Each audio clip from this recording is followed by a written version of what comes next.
the transfer portal, Nick Jackson. I thought Kirk, I know people sometimes view me as a Kirk hater. I went straight to Twitter this afternoon during Kirk's presser because I was not traveling during the first 15 minutes or so of the presser. He made the comment that, well, yeah, I shouldn't say, I don't have a direct quote from him as it relates to Proctor, but he was asked about Kaden Proctor. And I thought the way he answered the question was very diplomatic, and I thought he handled it very well.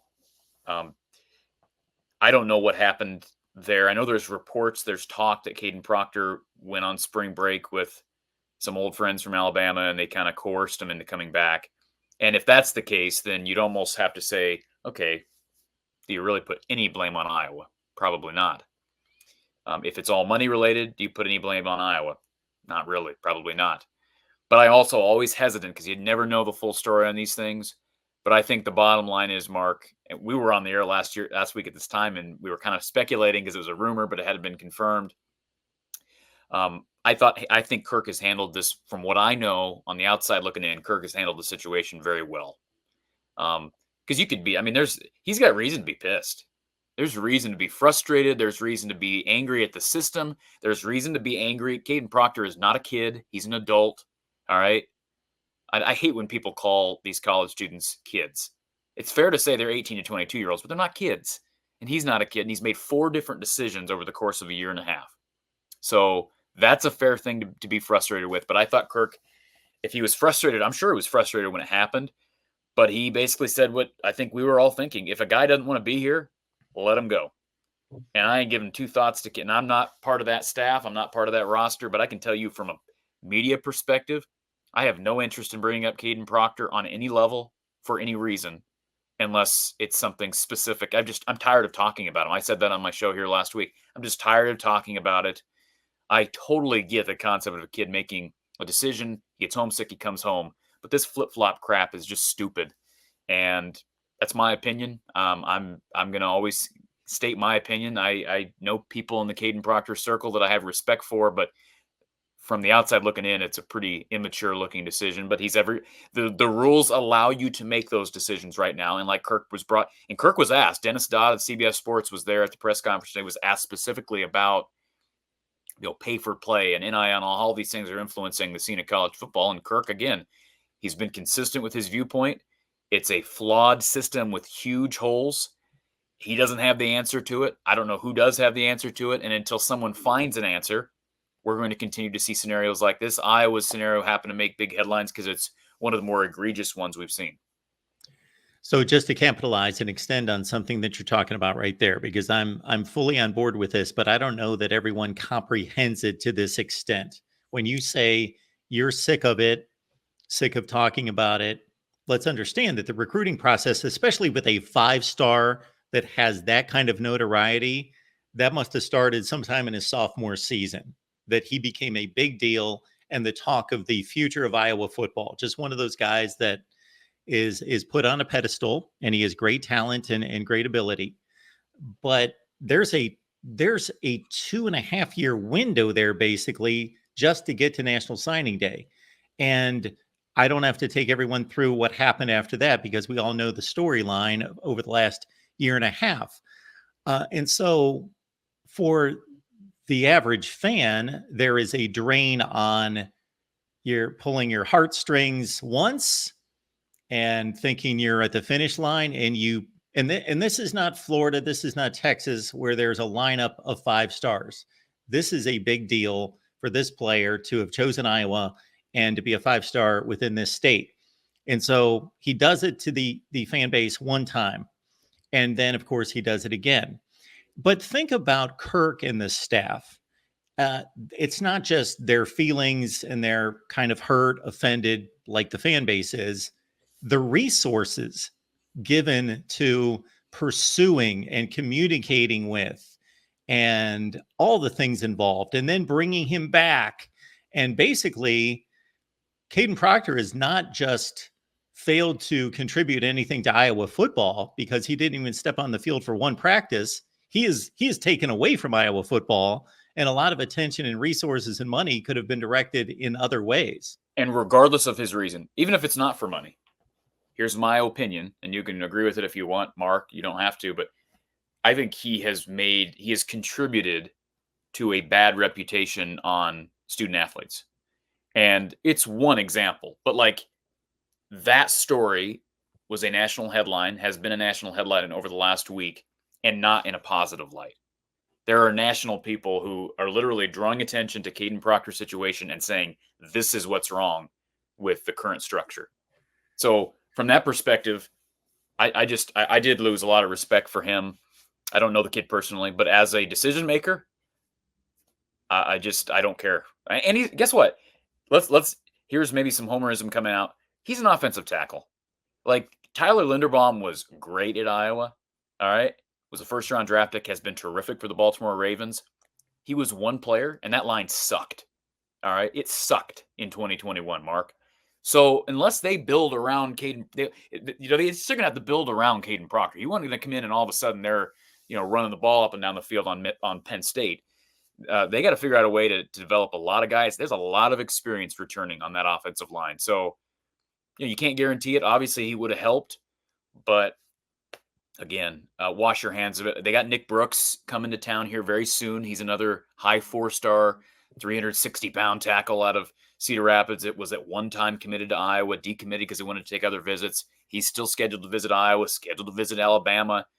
Can you imagine what that dynamic's going to be like with Proctor and Nick Brooks down there? I mean, good Lord. But anyways, yeah, it'll be interesting to see what happens with all that. But Iowa's back on the field. They've been on the field now for almost a week. Of course, they only get a couple practices. I think they got 3 practices last week. I think they went Wednesday, Thursday, Saturday, if I'm not mistaken, or maybe it was Tuesday, Wednesday, Saturday, something like that. And we'll have a few more weeks here. But anyways, what else did you ask? Did I miss something else?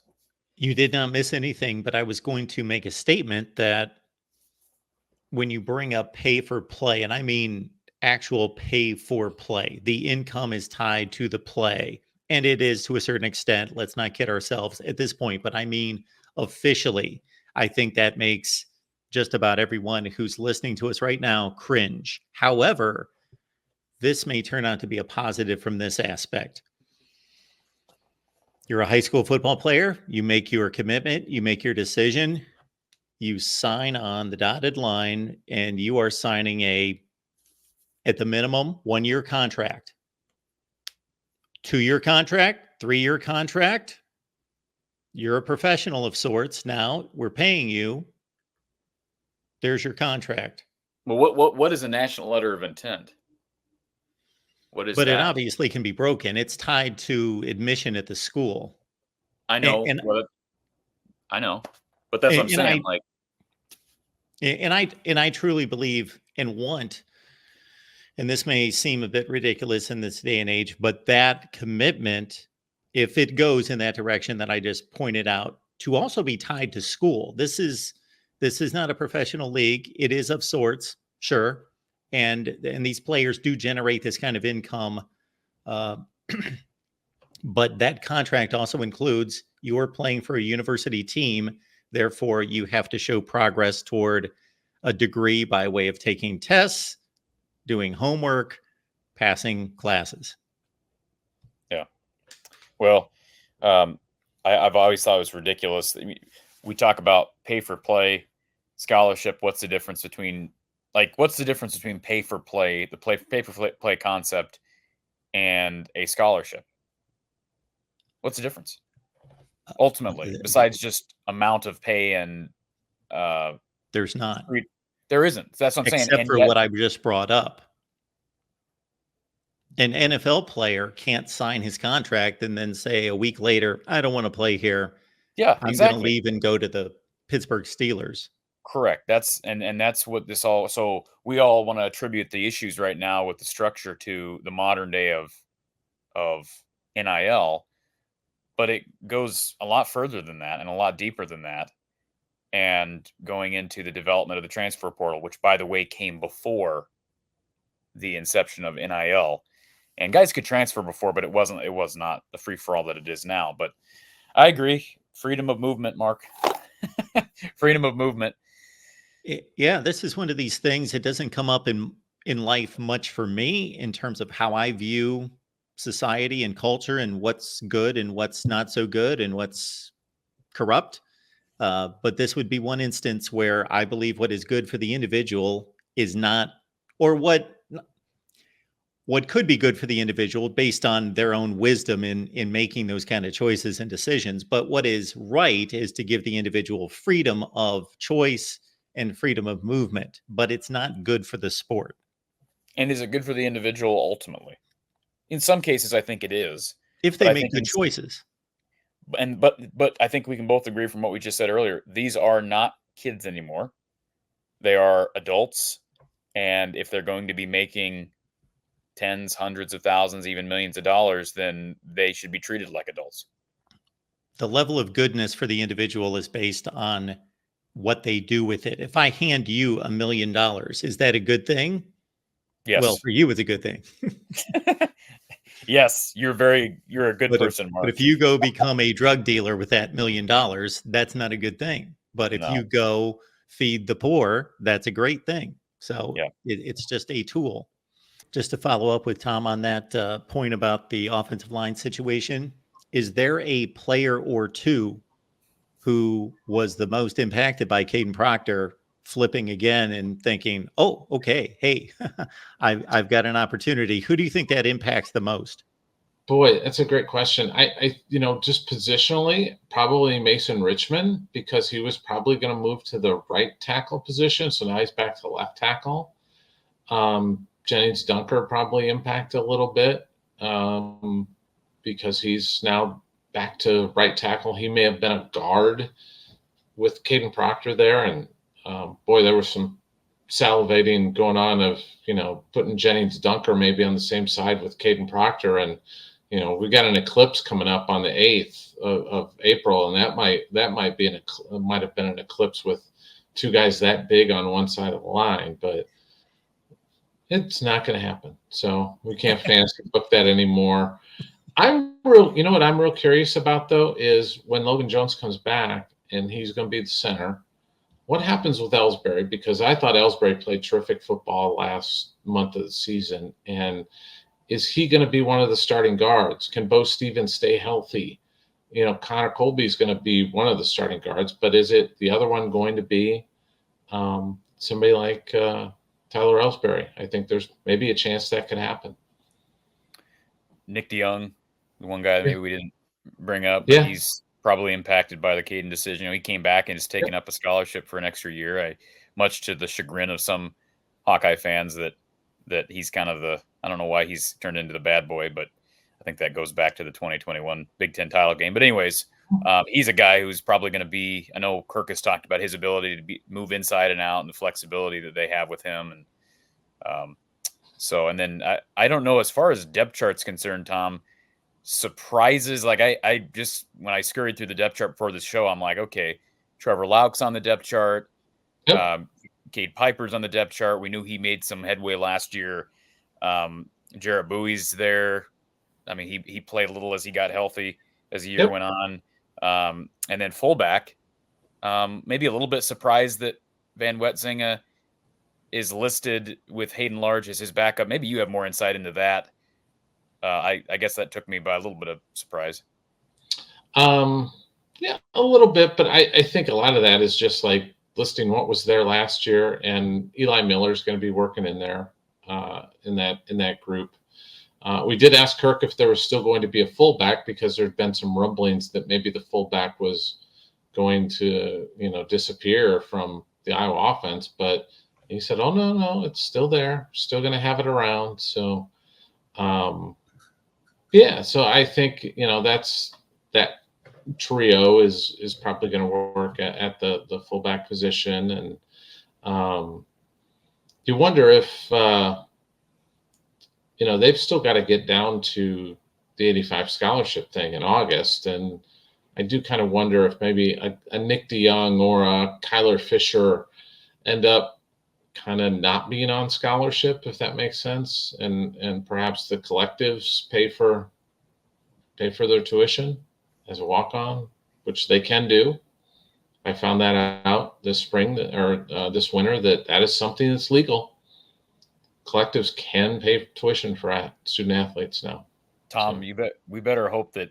And I was all for Nick DeYoung coming back, but I think a lot of Iowa fans Yeah. would resent the idea of the collective paying for his scholarship. Well, that's it.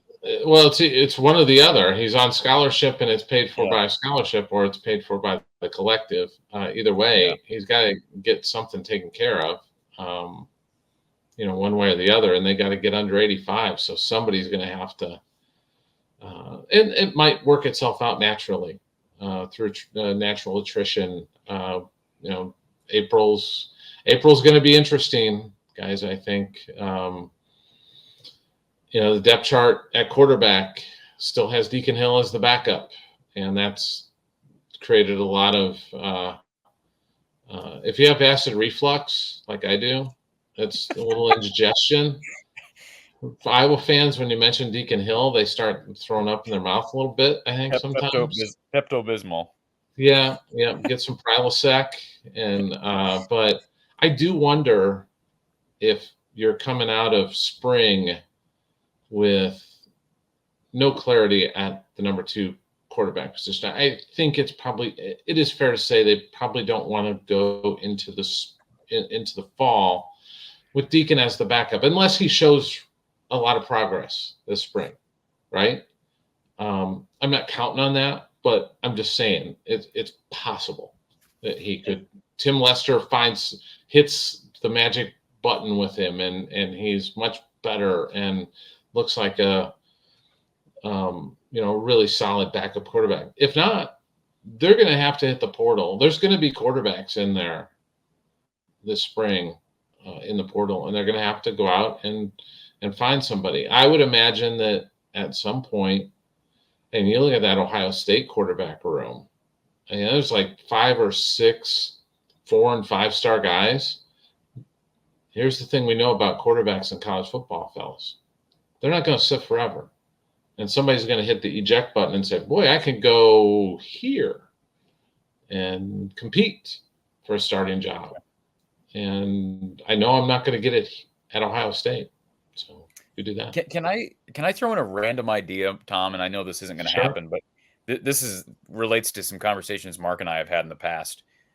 And I got to thinking about it because I did listen to the first part of Kirk's presser today when he was talking about just the biggest criteria for now athletes, not just in the recruiting process, but the transfer portal process. It used to be television exposure, and then it's, facilities, and now it seems to be more NIL. And I'm just thinking about Iowa and the spring game. So many of the programs, and you, I'm sure you have better insight into this than I do. So many of the programs have their spring practice televised on BTN. Yeah. And for some reason, Iowa's is not. First of all, why is that? They don't do a traditional spring game. I think that's the big thing. Okay. So neither does Michigan State. Michigan State does not, but Florida State doesn't. But they still put their practice out there. That's something, as Corey mentioned, Corey and I have talked about it. It's a marketing thing, exactly. Too. And I don't think Kirk really loves having it out there. So, well, here's what I'll say about that, and I understand from a game planning perspective why you would not want some of that out there. However, with the times changing, and see if you're following my line of reasoning here, Mark, with the opportunity perhaps to showcase a new offense stylistically, with how important a spring portal period could be, perhaps you rethink that. Yeah, right? I can see that. What's wild to me? One of my buddies covers Missouri, and they were done with their spring practices and had their final spring practice before I even had a spring practice, which is just, it's bizarre to me how the 2 different approaches. And their spring thing was, I think it was on one of the ESPN family networks, was the Mizzou practice or final spring game. They didn't have any hitting. There was no contact really at all for Mizzou. So, it's just different approaches. Yeah. Different approaches. And I just am thinking you brought up Ohio State, potentially quarterbacks jumping in the portal and having their pick of schools. Unless a player who has options to go different places in the Power Five has reason to believe there will be significant change at Iowa, most quarterbacks aren't going to want to come here, especially when Cade is considered to be the starter when healthy. So if they're able to see on their television, hey, this offense looks different with this new guy at the Yeah. helm, yeah. You know But what? You know what they'll probably say about Cade or selling to a quarterback. Cade's played 7 games in 2 years. Yeah, and that's fair. No, No. there's absolutely attractive things. Now, last time I think you and I sat down with Don Patterson, Tom. I know Don has been an advocate for, and he's not there every day, but he's been outspoken about the idea of, with Cade out or not full speed right now, give Marco Linez more snaps. Yeah, I've written it. I've written it a couple times. Yeah. Do you think that's going to happen? No, I think they're going to split it. Do you think they'll Properly. split? You think it will be split? Yeah. Yeah. Okay. Well, that's better than what we've seen. You go back to the open spring practice. I know that's a small window into spring ball of 2023, Tom, but Yeah. they were not split with the backups last year in spring. And I know Cade was coming off an injury then as well. But as far as being able to see both of these quarterbacks against the ones, you've got 2 guys on scholarship this period. So you got plenty of snaps to go around for both of them. Yeah. Yeah. You got plenty of snaps for both those guys. So I think they're both going to get a lot of work, and they'll know at the end of spring. They'll know probably before then. They might even know now, to be honest, if one of those guys is going to be a good enough backup, or if they need to hit the portal. My guess is they're going to hit the portal. That's my guess.